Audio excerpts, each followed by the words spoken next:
to Gab and Jam, episode 249. All right, so what are we talking about today? All right, so today piggybacks on What's a Great Song, episode 175. I'll put the link below. But our episode today is it the song that's good or is it the production? Yeah, kind of like which one is more important, right? Okay, yeah. Yeah, Which one makes it a hit? Yeah. Okay. All right, that's a good one. Okay. Yeah, so which one makes it a hit? Okay, so the songwriting gurus always tell us start with a great song. But in this episode, we're going to push back on that notion because we think there are some things to consider when you're trying to decide if it's the song that's good or if it's the production that's good. Right, yeah, because sometimes it could just be, that there could be like a hot kind of genre or sound that's out there at the time. And so, regardless of whether or not the song is great, because it's got the sound of that hot genre or whatever, that will make the thing be a hit. See Disco Duck. Yeah. See Macarena. Right, right. So, I mean, there are these songs that are out there that became these great hits, and it's because they kind of tapped into either something cultural, like the Gangnam Style, right? Same type of thing. Not because it was like this great song, right? No, it was because of that aspect of it. So production / culture for those, right? Right, okay. But let's go back to even great songs, right? Okay, so let's go with "I Will Always Love You," right? Okay, all right. Dolly Parton does this song, right? And I think it might have been a pretty good country hit. Yes.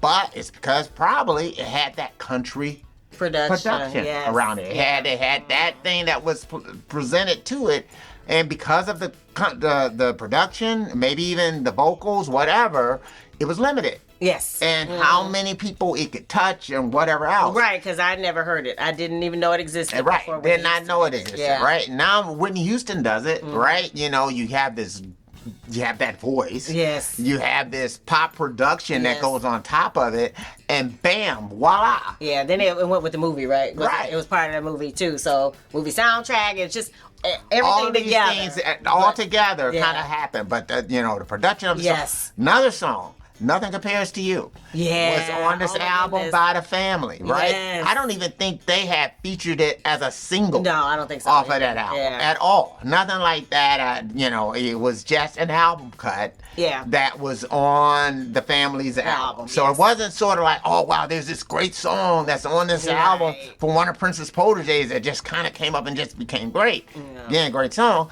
But you take this sparse production and you couple it with Sinead O'Connor's video and all the rest of this kind of stuff and the way that she sung it, the heartfelt rendition of it, bam, huge hit, right? Now everybody's talking about how great the song is. Right. Oh, this is like this great song. So when it wasn't great the first time? Right. I mean, why didn't they discover it before? Yeah. So I do think, same thing with Michael Jackson and Quincy Jones. If it was just about having great songs, right? Why would they need Quincy Jones? Yeah. Or why bring him into the whole So what thing? was that thing about the opening of, what song was that where? Don't Stop Till You Get Enough. It comes in with those, with the strings. That whole part, Michael didn't want them in there. Yeah. And Quincy Jones was like, I'm not taking those strings off of that. That's the best part of the song. Come on. And that is one of the most iconic parts of that song. That is what I think of when I think of that song, that opening. Right. Yeah. I mean, and it's sort of like if you take a song like, I want to be starting something. Yeah. I don't know if the song is necessarily great. Right. But I do think the elements around the song. Mm-hmm. So if I just look at if you can't be the baby, don't have the baby. People always out there, and I just kind of read the lyrics. Right. I don't know about that. Right. And then I'm kind of, just thinking about the melody, want to be starting something, whatever. So I'm kind of thinking what we're talking about with production. Production also includes the performance. So also the singer, the whatever they give to it, but that's all part of the production. That's all kind of pulled out of the production, because the producer's there to work with the singers, there to work with the with the musicians and all of these things coming together, you know, is what makes up what that song sounds like.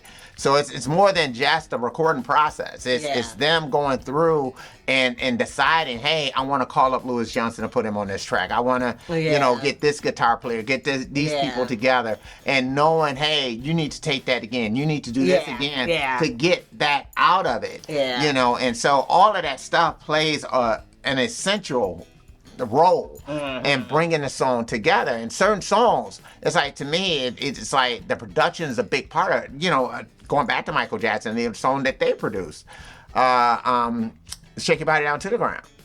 You know, I mean, a lot of that is, you know, like the drum beat, things like, you know, Grant Filling Gaines kind of added, and all these things that made this groove kind of come together. Right. And you know, not sound like some unfinished demo or something. Right. You know, and then, you know, I can't leave out, sometimes there are these people like Michael Jackson or a Prince who just can elevate a song just by what they bring to it vocally, or Whitney Houston, or so that was Mariah one of Carey. The things that we talked about early on was that, let's see, songs like Roxanne and Mesh in the Bottle are exciting, but it was, you know, when we heard like what it was previous to the Police coming together as a band doing them. Right. But part of that is Sting's distinctive style. So it kind of goes back to voice, but that's still part of whether they produced it one way versus another way. It is. I don't know if Roxanne coming out the gate as a bossa nova, right, which is the way he originally, or way that Sting originally kind of did it. I don't know if it works, but you know, kind of with them deciding, okay, there's this, you know, a merger between kind of punk and reggae that's happening during the time. Sparse, and that kind of became their sound. And the sparseness. So sometimes too, that's going back to another thing, is that when I say production is not always like taking it and making it sound grand. Right. You know, because that was a term that we start to hear a lot in the 80s, which was overproduced, right? That's something that's, you know, you just doing way too much. And, you know, actually, like, the early stuff that Rick Rubin used to do, the credit would say it was reduced. Not produced. Right. Reduced by Rick Rubin, you know, because he would do things, you know, like stuff he did with LL Cool J was just a beat and just him as an MC just rapping over it. You know, we think about that with Prince's Dirty Mind record, where it was really a very sparse, in-your-face, raw sound. And you just can't think of a group like the Ramones or the Clash being, you know, made to sound like, you know, lush like Bruce Springsteen's Tunnel of Love. Vocally auto-tuned and all that other stuff. Right, that's not. It doesn't make that a great song. Those great songs for them. It does not. It does not. It's kind of capturing that aspect of it. That production works to bring across their voice. Yes, it does. Yeah, it does. And maybe even in those instances, the production is less important. You know, with whatever is the root of those songs. So you might be hearing more about what those songs actually sound like if you actually saw them live or But I would say that, you know, that's not necessarily true. Like with the Beatles, their earlier hits, I think that may have been true too. That it might have been less the production, more of just the band just getting together and just thrashing songs out. But as they started to use the studio more as an instrument, I think songs did become more of a product of the production. You know, and you know, and I think there became more of a you know, not a clear line between what was. It's the same thing with the Beach Boys. You know, Pet Sounds. You know, and Good Vibrations. You know, that's a song I always liked. I always, you know, loved it. Just the weird sound of that song. And I'm saying that and that is a product of that production. I don't know if you just, you know, play that on an acoustic guitar, you get the same thing. Right. You know. So I mean, and I think that's a big part of that. So especially now, I think it's very difficult to divorce you made production 2 from points songwriter. About that. 2 points earlier that we were talking about was that nowadays there's no such thing as a demo. So you kind of need to have whatever the current production or the production that seems appropriate for your song. Right. Yeah, because it might not be current. So that's the thing too. But at the same token, that can kill your song. Yeah. The fact that it doesn't have current production, the fact that you're walking in the door and who are you, you haven't been given this license to break the rules. Right. And to have something that doesn't have current production. And so, and you may get critiques on your stuff that says, hey, you need to have more of a current sound. Yeah. Whatever else. And trust me, that critique's been around forever. Yeah.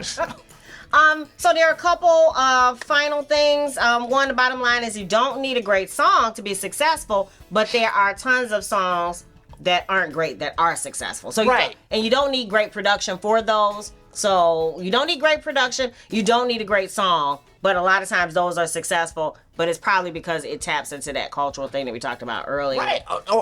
I think that kind of going back to that point, that I think there are certain songs that are trapped by their production. So, meaning that there are songs that came out in the 80s, maybe even Prince songs that, like A Private Joy, right, that probably sounds too 80s. Oh, wow. Right, and where I thought that was really, really a great song, and may have been, trapped. Where we kind of sleep on certain songs, or not songs that we hear.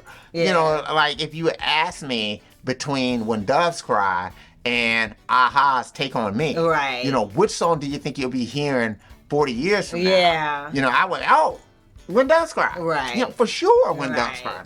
Take On Me was this throwaway song from the 80s, right? But here it is. Oh my goodness! And it's taking over the world right now. I mean, it's the same thing running up that hill. Yeah. With Kate Bush, and that is so 80s. Yes. It's so, and there's a very interesting story about that.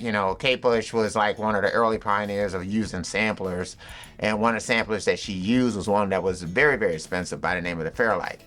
And so there's a lot of different stories about how she used that to make it, and she used like the simple sequencer within the Fairlight to program that drum pattern that you hear this kind of repetitive throughout the whole thing, right? And the Fairlight at that time in the 80s, early 80s was costing like $35,000. Yeah, it's ridiculous. I mean, it was very expensive. Yeah. So but that you can see that on YouTube, just Kate Bush and Fairlight, you'll find that. Yeah. So. But finally, the best we can deduce is that there is a symbiotic relationship between production and the song. Yes. So that there's some type of wax and wane, there's a balance, and that it may be one or the other or a combination of the two that ends up making a quote-unquote hit.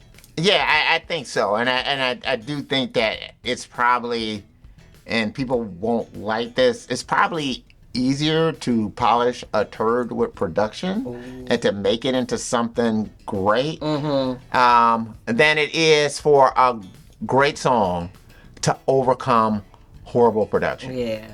It's just, it's like you see someone on the street, who is down and out on their luck, right?